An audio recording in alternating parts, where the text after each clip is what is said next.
Hi friends, వణక్కం, నమస్తే అందరికీ. Welcome to Veniram directions. ఈరోజు మనం మన ఛానల్లో రవ్వ దోశ చేసుకుందాం అండి. ఒక గ్లాస్ ఉప్మా రవ్వ తీసుకుందాం. మనం ఏ గ్లాస్తో ఉప్మా రవ్వ తీసుకున్నామో అదే గ్లాస్లో 3/4 కప్పు, అంటే ఒక గ్లాస్ కన్నా కొంచెం తక్కువ వరిపిండి తీసుకోండి. అదే గ్లాస్లో 3/4 కప్పు వరిపిండి తీసుకున్నాం కదా, 1/2 కప్పు అంటే దానికన్నా కొంచెం తక్కువ మైదాపిండి వేసుకోండి. దీంట్లోనే కొంచెం జీలకర్ర, కట్ చేసుకున్న పచ్చిమిరపకాయలు, కరివేపాకు, ఉల్లిపాయ ముక్కలు చిన్న చిన్నగా కట్ చేసేసుకొని, ఇష్టం ఉంటే క్యారెట్ కూడా కట్ చేసి వేసుకోవచ్చండి. చాలామంది వేసుకుంటారు, కానీ నేను వేయలేదు.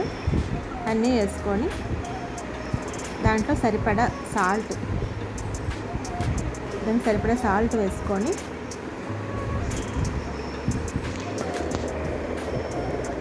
మనం తీసుకున్నాం రవ్వ, అదే గ్లాస్ తోటి పెరుగు వేసుకొని ఒక్కసారి ఇవన్నీ మిక్స్ చేసుకోవాలి.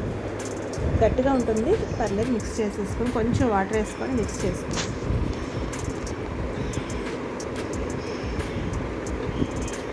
మన ఛానల్ చాలామంది సబ్స్క్రైబ్ చేయకుండా చూస్తున్నారు friends. Please subscribe my channel.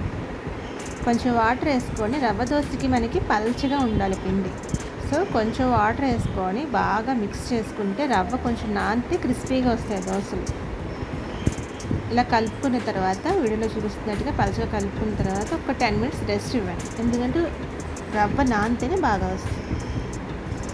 తర్వాత తీసుకొని మనకి బాగా పలుచగా రావాలి పిండి దోశ పిండిలాగా కాకుండా రవ్వ దోశకి ఎప్పుడు కూడా లిక్విడ్ లాగా ఉంటుంది. అలా కలుపుకోవాలి. అలా కలుపుకున్న తర్వాత ప్యాన్లో దోశ వేసుకుందాం. ప్యాన్ బాగా హీట్ అయితేనే బాగా వస్తుంది రవ్వ దోశ. హీట్ అయిన తర్వాత ఇలా చుట్టూ పైనుంచి వేయాలి, మధ్యలోంచి వేయకూడదు. రవ్వ దోశ ఎప్పుడు కూడా అవుట్ సైడ్ నుంచి లోపలికి వేసుకుంటూ రావాలి. కంగారు పడకుండా తిప్పేస్తే, కంగారు పడితే ముక్కలు అయిపోతుంది. సో స్లో కుక్ చేసుకుంటే క్రిస్పీగా రెడీ అయిపోద్ది మన రవ్వ దోశ. ఒక స్పూన్ ఆయిల్ చుట్టూ మధ్యలో మొత్తం వేసుకుంటే క్రిస్పీగా వస్తుంది. స్లోగా కుక్ అయింది, చూసారా? ఆ గోల్డ్ కలర్ చుట్టూ కనిపిస్తుంది కదా. అలా కుక్ అయిపోయిన తర్వాత రవ్వ దోశ వెనక తిప్పాల్సిన అవసరం లేదండి, ఇలా రెడీ అయిపోతుంది. సో తీసుకొని సర్వ్ చేసుకోండి. దీనికి కొబ్బరికాయ చట్నీ లేదంటే కాలీఫ్లవర్ కుర్మా సింపుల్గా చేసుకోవడం మన ఛానల్లో పెట్టాను. ఏదైనా సరే సూపర్గా ఉంటుంది, ట్రై చేయండి. నేను డిస్క్రిప్షన్లో లింక్ ఇస్తాను. Thanks for watching.